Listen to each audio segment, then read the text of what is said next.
Everyone. आज के इस वीडियो में 48th बीपीएससी पीटी का जनरल मेंटल एबिलिटी के पीवाईक्यूज डिकोड करने वाले हैं। जैसा कि आप देख रहे हैं, BPSC new MCQ rule option E के अकॉर्डिंग मैंने ऑप्शन ई भी ऐड किया है। ऐसे ही क्वेश्चंस के पैटर्न आपको उन सारे एग्जाम्स में देखने को मिलेंगे जो भी बीपीएससी करवाती है। चलिए क्वेश्चन से स्टार्ट करते हैं। क्वेश्चन नंबर 1 कह रहा है, यदि डिसाइड को 453945 कोड किया गया है तो अबाइड का कोड क्या होगा। कोडिंग डिकोडिंग का क्वेश्चन है, ऑप्शंस भी दिए गए हैं। इस क्वेश्चन का आंसर बताइए। चलिए, इस क्वेश्चन का आंसर होगा ऑप्शन नंबर सी। आप अपने आंसर्स कमेंट कर सकते हैं। ये 10 क्वेश्चंस हैं इस वीडियो में, सारे क्वेश्चंस आप ट्राई कीजिए खुद से करने का। चलिए देखते हैं ये कैसे होगा। देखिए यहाँ पे क्या है, इस क्वेश्चन में डिसाइड को 453945 लिखा गया है, तो डिसाइड का क्या पैटर्न है, डी का 4 लिखा गया है, ई का 5, सी का 3, आई का 9, डी का 4, ई का 5। ठीक है, पोजीशनिंग वैल्यू का क्वेश्चन है, तो in the same way abide का क्या लिखा जाएगा, ए का 1, बी का 2, आई का 9, डी का 4, ई का 5। ठीक है, 1 2 9 4 5, तो इस तरह से ऑप्शन नंबर सी करेक्ट हो जाएगा। चलिए next question, question number 2। Question पढ़िए, 10 शिक्षकों की औसत आय 25,000 है और 2 शिक्षकों की आय 20,000 प्रति व्यक्ति है, तो शेष शिक्षकों की औसत आय क्या होगी। क्वेश्चन को समझिए, उसके बाद इस क्वेश्चन को सॉल्व कीजिए। ऑप्शंस दिए गए हैं। इस क्वेश्चन का आंसर होगा ऑप्शन नंबर ए। ठीक है, देखते हैं ये कैसे बनेगा। देखिए क्वेश्चन पढ़िए, 10 शिक्षकों की औसत आय 25,000 है। जब यहाँ पे औसत है तो 10 शिक्षकों का टोटल आय जो होगा वो क्या होगा, औसत इंटू नंबर ऑफ टीचर्स, तो 25,000 इंटू 10, ये क्या हो गया 2,50,000। ठीक है, ये हो गया टोटल। अब जो 2 शिक्षक थे उनका 20,000 प्रति व्यक्ति है, तो 20,000 इंटू 2, तो ये क्या हो गया 40,000। ठीक है, अब ये हो गया 2 शिक्षक का टोटल। ये टोटल में ये 2 शिक्षक का टोटल अगर माइनस कर दिया जाए तो वो जितनी भी वैल्यू आएगी, अगर उसमें से 8 डिवाइड कर दिया जाए, क्योंकि 10 माइनस 2, 10 टोटल शिक्षक थे और 2 यहाँ पे 2 शिक्षक का पहले से माइनस हो चुका है, तो ये क्या होगा 8। ये वैल्यू और ये वैल्यू अगर 8 से डिवाइड कर दिया जाए तो ये जो भी वैल्यू होगी वो होगा आपका आंसर, आपका करेक्ट आंसर होगा। आप ये कैलकुलेशन करके देखिएगा, आपका आंसर आएगा ऑप्शन नंबर ए, 26,250। ये उन 8 शिक्षकों का औसत आय होगा जो भी क्वेश्चन में पूछा गया है। ठीक है, चलिए नेक्स्ट क्वेश्चन, क्वेश्चन नंबर 3। ये देखिए, ये एक टेबल का क्वेश्चन है।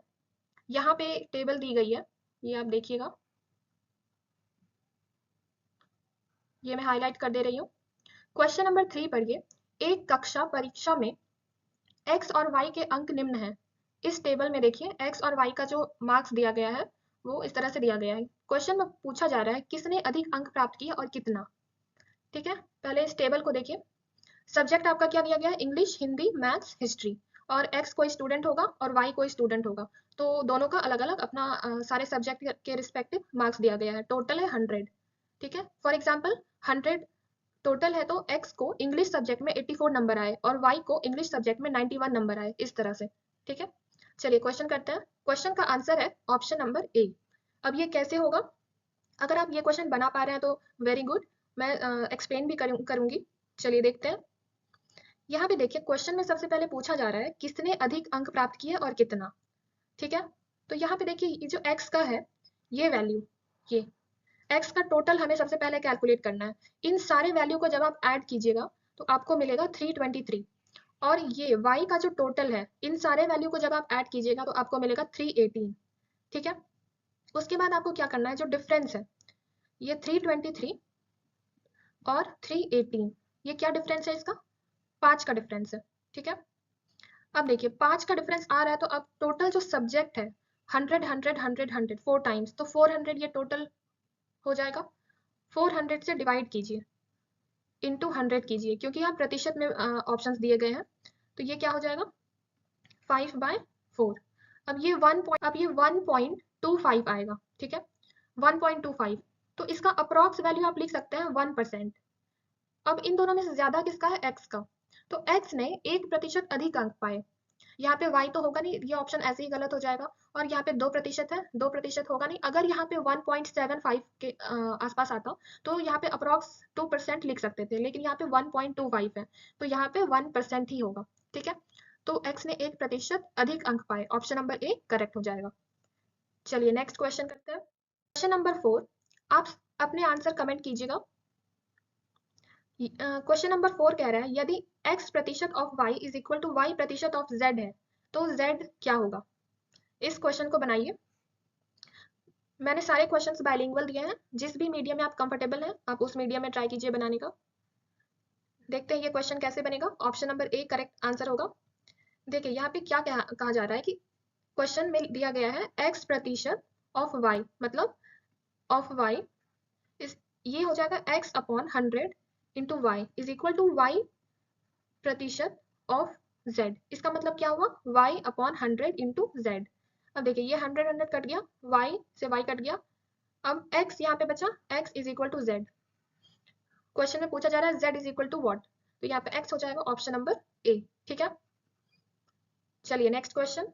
क्वेश्चन नंबर 5, क्वेश्चन पढ़िए। इस तरह के क्वेश्चंस मैंने 39th बीपीएससी का जो मैंने पीवाईक्यू करवाया था उसमें पहला क्वेश्चन यही था, ऐसे इसी पे बेस्ड था। वो वीडियो जाकर के जरूर देखिएगा। वैसे मैं इस वीडियो के लास्ट में उस वीडियो का लिंक दे दूंगी, वहां से भी आप देख सकते हैं। चलिए क्वेश्चन पढ़ते हैं। ट्रेन x 50 किलोमीटर प्रति घंटा की गति से चलती है और घंटे बाद ट्रेन y 75 किलोमीटर प्रति घंटा से चलती है। y को x को पकड़ने में कितना समय लगेगा। ठीक है, इस क्वेश्चन का आंसर बताइएगा। Option number C correct answer होगा। देखिए ये कैसे बनाएंगे। देखिए यहाँ पे जो है सबसे पहले x का 50 किलोमीटर प्रति घंटा है और y का 75 किलोमीटर प्रति घंटा है। ठीक है, x हो गया 50 स्पीड और y का क्या हो जाएगा 75 किलोमीटर प्रति घंटा। ये स्पीड दिया गया है क्वेश्चन में, तो रिलेटिव स्पीड सबसे पहले निकालेंगे। रिलेटिव स्पीड क्या होगा, क्या डिफरेंस है इसमें, 25 का डिफरेंस है, तो 25 हो जाएगा रिलेटिव स्पीड। ठीक है, अब जो गैप है, गैप यहाँ पे देखिए, गैप का मतलब ये है कहने का कि मान लीजिए ये कोई पॉइंट है, यहाँ से x भी स्टार्ट करती है y भी स्टार्ट करती है, तो x एक घंटे में 50 किलोमीटर पहुंच जाती है। उसके एक घंटे बाद ये जब से स्टार्ट हुआ उसके एक घंटे बाद y स्टार्ट करती है, तो ये जो गैप है वही चीज कह रहा है कि ये 50 का गैप है। ठीक है, तो 50 अपॉन 25 करेंगे तो ये हो जाएगा 2। 50 upon 25 is equal to 2 hour. वही चीज यहाँ पे पूछा गया है, 2 घंटे। समझ में आया। चलिए नेक्स्ट क्वेश्चन करते हैं। क्वेश्चन नंबर 6, 10 मजदूर 4 दिन में कुआं खोदते हैं, आधे दिन में वही काम करने के लिए कितने मजदूर चाहिए। ऑप्शंस दिए गए हैं, इस क्वेश्चन को ट्राई कीजिए। देखिए इस क्वेश्चन का आंसर क्या होगा, ऑप्शन नंबर डी। ठीक है, देखिए यहाँ पे कहा जा रहा है कि 10 मजदूर 4 दिन में कुआं खोदते हैं। ठीक है, कोई एक कुआं है, कुआं बनाया जा रहा है, तो इस कुआं को खोदने के लिए 10 मजदूर लगते हैं, वो 4 दिन में ये खोद देते हैं कुआं। ठीक है, अब वही चीज कहा जा रहा है क्वेश्चन में कि आधे दिन में वही काम करने के लिए, यही कुआं खोदने के लिए आधा दिन अगर दिया जाए तो उसमें कितने मजदूर चाहिए होंगे। तो वर्क कांस्टेंट है, तो 10 इंटू 4, 10 मजदूर 4 दिन में खोदते हैं तो 40। ठीक है, अब 40 आधा दिन को क्या लिख सकते हैं, 0.5, 0.5 से डिवाइड कर दिया गया। ठीक है, तो ये क्या हो जाएगा 80, 5 से 10 कट जाएगा, 40 तो नहीं 80, तो ये जो है 80 मजदूर लगेंगे। ऑप्शन नंबर डी, बिल्कुल शॉर्ट ट्रिक है ये बनाने का। Option number D is the correct answer. ठीक है, चलिए नेक्स्ट क्वेश्चन नंबर 7। इस क्वेश्चन को ध्यान से देखिएगा। यहाँ पे कहा जा रहा है जनसंख्या 4% वार्षिक दर से बढ़ती है और 1% अतिरिक्त बढ़ती है, तो 2 वर्षों में वृद्धि कितनी होगी। बिल्कुल इंपॉर्टेंट क्वेश्चन है, ऐसे क्वेश्चन सब नए एग्जाम्स के पैटर्न में भी ऐसे क्वेश्चन देखने को मिलेंगे। देखिए इस क्वेश्चन का आंसर क्या होगा, option number B. Option B, ये कैसे बनाएंगे। देखिए जब लगातार प्रतिशत बढ़ता है तो ये फॉर्मूला यूज किया जाता है, 1 plus r upon 100 to the total power n. ठीक है, यहाँ पे मैं बता रही हूँ ये क्या है, जो आर है वो रेट है, किस प्रतिशत से बढ़ रही है, यहाँ पे 4 और यहाँ पे 1, तो टोटल 5% से बढ़ रही है। और एन क्या पूछा जा रहा है, 2 वर्षों में वृद्धि कितनी होगी, तो एन हो गया 2। तो कैलकुलेट करेंगे, इस फॉर्मूला में बैठाएंगे 1 प्लस 5 अपॉन 100, ठीक है, to the power 2 is equal to 1 plus 0.05 to the power 2, तो 1.05 वही चीज किया गया है, इसका 1.1025। ठीक है, अब देखते हैं इंक्रीज हुआ है, क्योंकि यहाँ पे इंक्रीज हुआ है तो कितना इंक्रीज हुआ है, -1 तो 0.1025 इंक्रीज हुआ है, ठीक है। अब 0.1025 को 100 से मल्टीप्लाई करना है। अब यहाँ पे 0.1025 को 100 से मल्टीप्लाई कर दीजिएगा तो ये प्रतिशत में आ जाएगा 10.25, ये हो जाएगा आपका आंसर। ऑप्शन नंबर बी, वही चीज यहाँ पे दिया गया है। इस ऐसे क्वेश्चंस को कैसे बनाना है समझ में आया। चलिए नेक्स्ट क्वेश्चन, क्वेश्चन नंबर 8 देखिए। पहिए की परिधि 7.5 मीटर है, मतलब 7.5 मीटर है। 9 सेकंड में 7 चक्कर लगाता है। ट्रेन की गति किलोमीटर प्रति आवर क्या होगी। ठीक है, देखिए यहाँ पे इस क्वेश्चन का आंसर बताइएगा। इस क्वेश्चन का आंसर होगा ऑप्शन नंबर बी। आप ऐसे क्वेश्चंस को सॉल्व करने का ट्राई कीजिएगा। देखिए सबसे पहले तो यहाँ पे क्वेश्चन समझिएगा कि पहिए की परिधि, सबसे पहले पहिया बना लेते हैं। ये कोई पहिया है, 7.5 मीटर है। जो परिधि है ये होता है ये वाला जो भी गोल हुआ ये, तो ये कितना है 7.5 मीटर है। यहाँ पे यूनिट भी ध्यान दीजिएगा, मीटर में दिया गया है। तो अगर 7.5 मीटर इसका ये सर्कमफेरेंस है तो टोटल कितना चक्कर लगाता है 7 चक्कर। तो डिस्टेंस क्या हो जाएगा 7 इंटू 7.5, 52.5 मीटर। ठीक है, ये हो जाएगा डिस्टेंस। अब आपको पूछा जा रहा है स्पीड, गति क्या होगी। तो स्पीड क्या होगा, डिस्टेंस बाय टाइम, टाइम दिया गया है 9 सेकेंड। अब डिवाइड कर दीजिएगा, आपको एक कैलकुलेशन मिलेगा। वो जो भी आंसर होगा वो मीटर प्रति सेकंड में होगा, लेकिन क्वेश्चन में पूछा जा रहा है किलोमीटर प्रति घंटा। उसी आंसर को आप 18/5 से मल्टीप्लाई कर दीजिएगा, वो आपका आंसर हो जाएगा किलोमीटर प्रति घंटा में। ठीक है, तो आपका आंसर आएगा ऑप्शन नंबर बी 21। ये करके देखिएगा, समझ में आया। चलिए नेक्स्ट क्वेश्चन करते हैं। क्वेश्चन नंबर 9 देखिए।